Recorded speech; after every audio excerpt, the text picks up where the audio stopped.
Bonjour à tous, dans cette nouvelle vidéo d'initiation à la bio, nous allons étudier la notion de registre à décalage. Donc pour ce faire, nous allons essayer de créer un programme dont l'objectif c'est d'afficher une température qui varie aléatoirement, donc avec une variation maximale de plus ou moins 1 degré, donc une variation comprise entre moins 1 degré et plus 1 degré, en partant d'une température initiale fixée par l'utilisateur qui pourra arrêter le programme manuellement. Donc là, il y a pas mal de choses. Donc on va commencer par la structure du programme. Donc on veut afficher une température qui varie aléatoirement et c'est l'utilisateur qui devra pouvoir arrêter le programme. Donc on va utiliser une boucle while. Donc déjà dans un premier temps. Donc boucle while et l'utilisateur devra pouvoir arrêter ici automatiquement le programme. Donc au niveau de la condition d'arrêt de la boucle while, donc sur ce bouton stop, je vais faire un clic droit et donc je vais créer une commande. Donc ça va être un bouton stop ici que vous voyez sur la face avant qui apparaît. Voilà. Donc ce bouton stop, donc je vais faire un clic droit, je vais enlever l'affichage du label et donc ça va être le bouton d'arrêt de mon programme.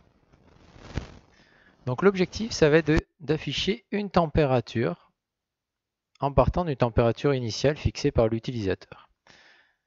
Donc c'est une variable qui va évoluer au cours du temps. D'accord? Donc on va partir d'une température initiale et puis ça va évoluer de plus ou moins 1 degré maximum. Donc ce que je vais faire, c'est que je vais ici me positionner sur le côté de la boucle while. Je vais faire un clic droit et je vais ajouter ce qu'on appelle un registre à décalage. Donc add shift register. Donc j'ajoute ce registre à décalage et donc ça va être ma variable. Je vais vous expliquer un petit peu comment ça fonctionne. Voilà. Donc je vais l'initialiser à une valeur choisie par l'utilisateur. Donc au niveau de la face avant, je vais créer donc, un contrôle, donc une commande, d'accord, qui va correspondre à la température initiale. Voilà, donc température initiale. Et donc vous voyez ici sur la partie diagramme, la température initiale, vous avez l'icône qui est apparue. Donc je vais le mettre à l'extérieur de la boucle while. Et je vais relier à mon registre à décalage. Donc sur ce registre à décalage, vous allez avoir cette notion de variable, donc un réel qui va apparaître. Donc ce qui va se passer, c'est que la première fois qu'on va faire la boucle, cette variable va prendre la valeur température initiale fixée par l'utilisateur. Et la deuxième fois qu'on va faire la boucle, cette variable, elle va prendre la valeur qui sera arrivée en bout du registre à décalage ici. Vous voyez qu'il y a une entrée et ici une sortie. Voilà, donc première boucle, température initiale va fixer la valeur initiale du registre. Et en fonction de ma programmation ici, à la deuxième boucle, hop, ça va revenir à l'entrée. Et donc c'est cette valeur qui va être traitée par mon programme. Donc moi, ce que je veux, c'est afficher la température ici. Donc je vais réduire un petit peu ça. J'ai pas besoin de toute cette place-là. Donc il va me falloir justement un affichage. Donc en sortie du registre à décalage, ici, je vais devoir pouvoir afficher ma température. Voilà. Et donc je vais pouvoir ici, donc il va falloir la faire varier aléatoirement. Donc pour faire varier aléatoirement, donc je vais aller dans numérique et je vais aller chercher ici un nombre aléatoire. Voilà. Et donc ce nombre aléatoire, donc il est compris entre 0 et 1. Moi je vais faire varier la température de plus ou moins 1 degré. Donc je vais ici multiplier, donc je vais multiplier ici par 2. Donc numérique, multiplier ici mon nombre aléatoire, je vais multiplier par une constante qui va valoir 2. Donc je vais avoir un nombre aléatoire qui sera compris entre 0 et 2. Et je vais enlever ici le nombre 1. Voilà. Donc ça fait qu'en sortie de mon soustracteur, donc à sortie du multiplieur, j'ai un nombre qui est compris entre 0 et 2. Et donc ici, à la sortie de mon soustracteur, je vais avoir un nombre qui sera compris entre 0 moins 1, c'est-à-dire moins 1, et 2 moins 1, c'est-à-dire 1. Donc ici, je vais avoir un nombre qui sera compris entre moins 1 et 1.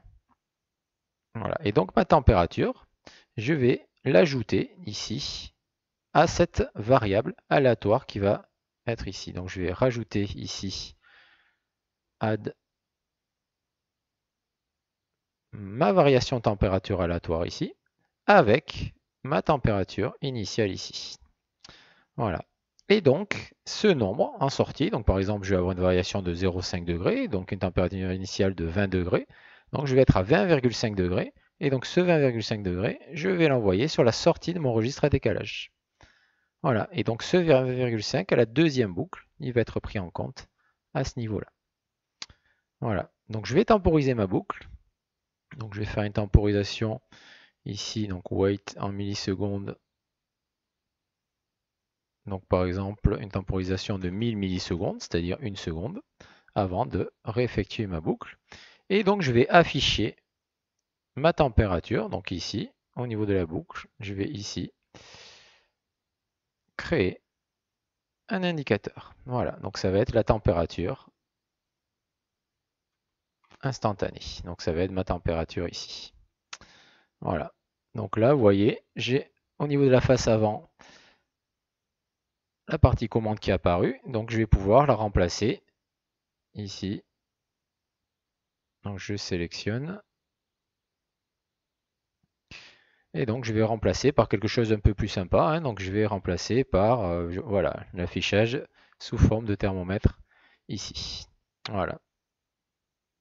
Et donc si je veux un double affichage, hein, je peux très bien en même temps créer un autre indicateur ici. Donc créer un autre indicateur au niveau de la même valeur ici. Donc ça va être la température, toujours pareil. Et donc je vais avoir l'indication numérique ici en parallèle de l'impression graphique. Donc je peux faire clic droit et enlever le label pour avoir juste l'affichage ici sous forme numérique. Donc vous avez la température initiale, donc fixée par l'utilisateur. Vous avez la température réelle et ensuite vous avez le bouton stop. Donc l'utilisateur va pouvoir agir ici sur le bouton stop. Voilà. Donc si je lance le programme ici, donc la température initiale elle est fixée à 0 et donc vous voyez que ici elle varie donc très légèrement. Voilà. Donc, il y a quelque chose d'aléatoire qui apparaît. Voilà. Donc, pour améliorer un petit peu tout ça, donc je vais donc faire stop pour voir si ça fonctionne. Donc, vous voyez bien que là, ici, le programme s'est arrêté. Et donc, au niveau de ma température, dans propriétés, je peux très bien, ici, donc data type ou display format. Display format, je peux mettre juste, on va dire, 2 chiffres, 2 digits. Voilà. Donc, je fais OK. Ici, pareil. Au niveau de la température, dans propriété display format, je vais mettre l'affichage sous forme de 2 digits. Vous voyez, donc vous avez la température ici. Ou même je peux mettre 3. Voilà.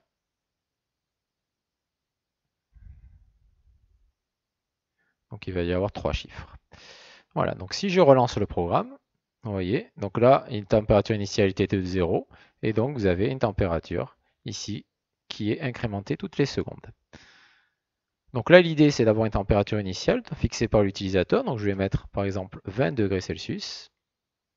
Et donc, vous voyez, donc on part de 20 et vous avez l'évolution ici de la température. Et donc, pour ceci, on s'est servi du registre à décalage. Donc, pour un petit peu mieux voir comment ça fonctionne, je peux utiliser ici le mode ici dépannage, donc mode sans échec, ici. Et donc, vous voyez, température initiale 20.